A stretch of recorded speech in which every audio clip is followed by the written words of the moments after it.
Bang Hobi kapan bikin video ASMR Whimper Sugar Daddy? Maksudnya apa goblok? Tadi itu adalah Ale doang, orang yang ngedonate gua buat ngebahas anime haram yang satu ini. Namanya Domestic Nakanojo. Atsuka Sekarang.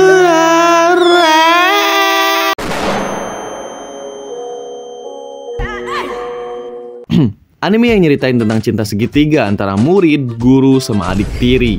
Fuck, pasti bakalan banyak dolar kuning di video. Gue sebenarnya gak pernah nonton anime ini sama sekali. Yang gue tahu itu cuman openingnya yang edan banget sama bagian-bagian seks yang muncul di beranda FB gue gitu. Tapi karena gue bukanlah seorang maniak col, jadi gue berusaha sekeras mungkin buat ngehindarin anime ini. Karena ya paling ini mah anime jelek gitu kan. Ngapain sih nonton yang beginian? Tapi lama-kelamaan gue malah suka anime ini. Tapi lama-kelamaan setelah itu gue langsung benci anime ini. Ini anime tuh kayak drama Indosiar anjing. Gak masuk akal lah pokoknya. Video ini dibuat bagi orang-orang yang udah tahu ceritanya bakalan kayak gimana. Tapi buat kalian yang belum nonton, mending gak usah nyiksa diri kalian buat nonton animenya. Karena ada gua di sini buat nyampah-nyampahin anime ini. Jadi, ceritanya itu tentang apa sih? Natsuo Fuji adalah seorang anak SMA yang memiliki suatu perasaan kepada gurunya. Namanya Hina Tachibana. Rasa cinta dia mulai tumbuh ketika mereka bertemu di atap sekolahnya. Tachibana ini adalah orang yang ceria, cantik, dan menawan di mata Natsuo. Dan hal-hal itu dengan mudahnya mengambil hati dia. Walaupun dia tahu kalau hubungan antara murid dan guru itu bakalan sulit buat dicapai. Nah, sampai suatu hari, dia dipaksa teman-temannya buat ikutan blind date sama mereka. Dan di sana, dia ketemu orang yang namanya Rui. Cewek cantik pendiam yang jelas-jelas gak terbiasa sama hal-hal yang kayak gini. Begitu juga Natsuo. Si Rui ini lagi punya masalah. Dia pengen ngerasain rasanya itu kayak gimana. Dan apakah dengan ngelakuin itu, dia bakalan ngerasain perubahan di dirinya. Dia pikir kalau sifat Natsuo itu gak jauh beda sama dia. Orang yang kelihatannya gak bakalan manfaatin dia kalau diajakin buat ngelakuin hal yang kayak gitu. Natsuo akhirnya diajak ke rumahnya buat ngelakuin itu. Tapi ternyata Rui gak mengalami perubahan apapun habis itu. Jadi sekarang mereka berusaha buat nganggap kalau hal ini gak pernah terjadi. Beberapa waktu kemudian, bapaknya Natsuo bilang kalau dia nemu cewek yang bisa jadi ibu barunya Natsuo. Dan dia minta izin ke Natsuo buat ngerestuin mereka. Soalnya ibunya Natsuo ini udah meninggal 10 tahun yang lalu gara-gara suatu penyakit. Dan pas bapaknya ngenalin ibu barunya ke Natsuo, dia kaget. Ternyata ibu barunya ini adalah ibu kandung dari guru yang dia suka sama orang yang ngambil keperjakaan dia. Nah, pas di titik ini, gue bener-bener tertarik sama jalan ceritanya bakalan kayak gimana. Tapi kekecewaan gue terjadi pas gue menyelam lebih jauh anime ini. Premisnya tuh lumayan menarik sih. Gue untungnya gak pernah lihat spoiler apa-apa tentang anime ini. Soalnya gue beneran kaget pas mereka nunjukin kalau Rui sama Hina itu adik kakak dan bakalan jadi keluarga tirinya si Natsuo. Tapi dari sini, udah anjing, bagusnya sampai sini aja. Gue gak bakalan ngejelasin seluruh detailnya kayak gimana. Tapi intinya gini lah. Yang gue gak suka dari anime ini tuh karakternya sama peran mereka. Karakternya ini tuh gak tahu kenapa gue mikirnya berantakan banget gitu. Kelakuan mereka gak ada yang konsisten, loncat sana sini terus. Yang pertama itu si MC cabul kita, yaitu Natsuo, anak SMA biasa yang suka nulis novel sama suka ngentoin guru sendiri. Gue benar-benar benci sama nih MC. Dia kayak aku cinta mati sama Hina. Hanya Hina lah cinta sejatiku. Aku ngurung di kamar berhari-hari gara-gara ditinggalin sama Hina. Aku cuman bisa nulis novel bagus kalau ditinggalin sama Hina. Tapi kalau emosinya udah mendingan dikit, dia langsung sama cewek lain. Kelakuan lu yang hina anjing. Gampang banget kehasutnya nih orang. Kalau Rui, dia aman sih. Kalau Rui mah aman lah. Rui adalah permata dari semua tumpukan sampah ini. Kalau kakaknya si Hina, gue gak paham aja gitu ya. Ini orang tuh udah nolak Natsuo berkali-kali, sama berlaga seolah-olah dia itu gak punya perasaan sama sekali ke Natsuo. Udah nolak gara-gara mereka sekarang itu keluarga, nolak gara-gara dia nganggap Natsuo itu masih bocah, dan lain sebagainya lah. Tapi tiba-tiba dia bilang kalau dia itu iri sama Rui pas dia lihat mereka lagi ciuman. Lu semenjak kapan punya perasaan sama Natsuo gitu? Nah, dia bilang kalau dia itu udah punya perasaan semenjak mereka sering ngobrol di atap sekolah. Tapi pas itu kan dia udah pacaran sama cowok yang udah nikah, yang dia suka semenjak dia masih SMA. Dan cowok itu adalah seorang guru juga. Lu udah sama cewek selingkuhan tapi mau selingkuh juga gitu? Denger ya adik-adik, NTR is bad.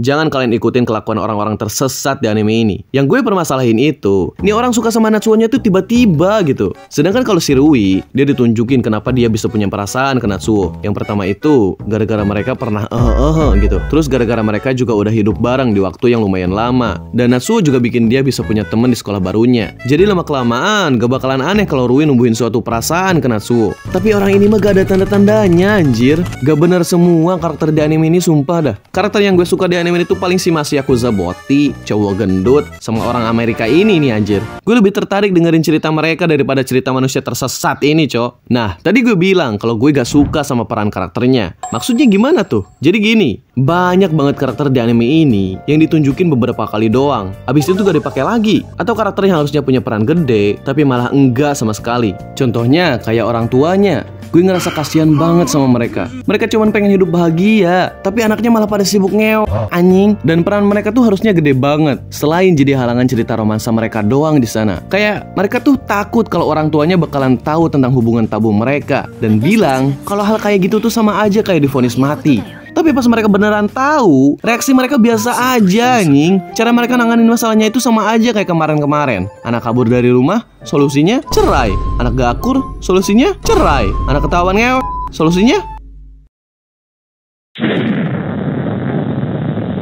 apaan coba? Peran orang tua itu harusnya gede banget loh cuy. Apalagi di cerita-cerita yang berhubungan sama keluarga kayak gini. Ya gue ngerti lah kalau mereka itu gak tahu apa-apa tentang hubungan anaknya. Tapi haruskah mereka dijadiin kayak NPC gini anjir? Ada juga karakter-karakter yang cuma jadi plot device saja. Intinya kayak jadi alat gitu. Karakter sekali pakai. Yaitu si Miyu Asihara sama Momo Kashiwabara. Buat apa mereka muncul di opening sambil telanjang kayak gini kalau ujung-ujungnya kagak dipakai coba? Mereka dipakai cuman biar si Rui sadar kalau dia itu punya perasaan sama Natsuo. Dia suka cemburu kalau lihat Natsuo deket-deket sama mereka. Udah, gitu aja. Padahal si Momo ini punya cerita yang menarik loh. Dia suka main sama cowok-cowok gitu. Dan banyak rumor beredaran kalau dia ini pengaruh buruk. Jadi gak ada yang mau nemenin dia di sekolahnya. Dan semua cowok yang pernah dia pacarin itu biasanya cuman pengen manfaatin dia doang. Morotin dia, cuman pengen make dia, sama hal-hal yang kayak gitu. Dia juga hidup sendiri. Orang tuanya hampir gak pernah pulang gara-gara pekerjaan mereka. Dan itu bikin dia depresi sampai dia ngelukain diri dia sendiri. Dan di sini Natsuo datang, ngasih dia treatment yang gak pernah dia dapetin dari siapapun sebelumnya. Dan itu bikin dia terharu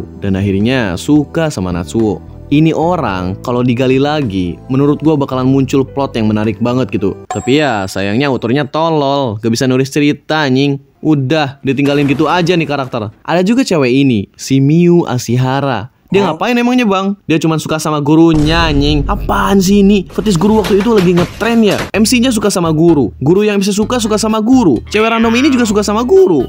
Gak ngotak anjing sumpah. Dan cewek-cewek ini ujungnya mah gak dipakai lagi kesananya. Si Miyu dipakai cuma buat matahin kaki Natsuo aja biar dia bisa deket sama Rui. Intinya sih, kalau harus dirangkum dengan singkat, ini anime tuh kayak Bob tema adik tiri, tapi dibungkus pakai cerita drama Indosiar. Ini anime tuh berusaha banget biar kelihatan serius, tapi susah banget buat dianggap kayak gitu. Drama, konflik, atau emosinya itu nggak kerasa sama sekali. Kebanyakan konfliknya itu dipicu gara-gara mereka ketahuan lagi dan lupa tutup pintu sama jendelanya kalau lagi ngelakuin hal yang kayak gitu. Alasan Hina sama Rui berantem gara-gara pintunya gak dikunci. Alasan Hina ketahuan lagi colmek gara-gara pintunya gak dikunci. Alasan kenapa Hina tiba-tiba kabur gara-gara lupa tutup jendela. Iya, sesimpel itu. Tapi kalau kata orang-orang sih, ini tuh mungkin gara-gara ada banyak hal yang dipotong dari manganya. Tapi please, jangan suruh gue baca manganya anjing. Gue udah cukup nonton yang beginian. Udahlah, segitu aja. Gue mau beli tali tambang sama kursi dulu bentar. Tapi sebelum itu, thank you buat kalian semua yang udah nonton video ini. Kalau kalian suka videonya, tinggal like dan subscribe. Let's go. Pas gue ngerjain video ini, ternyata ada lagi manusia-manusia yang ngedonate ke gue buat ngebahas anime saran mereka, yaitu si Arisu 1 sama Rizal Toples. Namanya gini amat sih anjing. Kalau kalian lihat video ini, coba deh komen di bawah biar gue tahu akun YouTube kalian yang mana. Mereka nyuruh gue buat ngebahas anime Tasokare Hotel sama Honzuki no Gekokujo. Nah, kalau nyaranin anime tuh yang kayak gini dong. Si Ale doang kagak ngotak anjing ngasih sarannya. Oke lah, minggu-minggu ke depan bakalan gue coba bahas anime ini satu-satu. Sekarang, gue mau absen dulu para member gue tercinta. Mungkin ada beberapa dari kalian yang udah bukan member channel ini lagi karena udah lewat 30 hari sekarang. Tapi thank you buat kalian yang udah join channel ini selama 30 hari ini. Jadi Jadi ada Mas Ren, Zeta, Zendal, sama A Sunny Day. Dan sekarang kita punya member baru lagi coy, yaitu si Exit. Pas gue cek, ternyata dia YouTuber juga anjir. Suka ngebahas anime sama game gitu. Si Zendal juga sama sih sebenarnya. Dia suka ngebahas anime sama VTuber. Kalau kalian mau mampir ke channel mereka, nanti gue tag namanya di kolom komentar, oke? Thank you buat kalian yang udah join membership channel ini. Sama thank you juga buat Ale doang karena udah membuat gue menderita dengan nonton anime jahanam ini. Makasih Ale. Haha. Udahlah gitu aja. Selamat hari Sabtu bagi yang menjalani tradisi channel Bang Hobi. Dan bye-bye.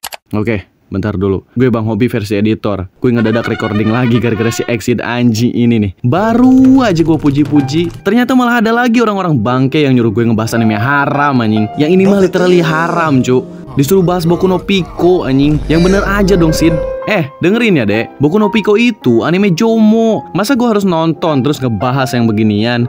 Yang bener aja anjing. Lu paham gak sih YouTube seketat apa? Hah? Lu ngeliatin Cangcut Gustion aja udah kena ban. Kayaknya sih, nggak tahu gue mah. Tapi ini literally anime Ambatukam Tag Seeker 4K anjing.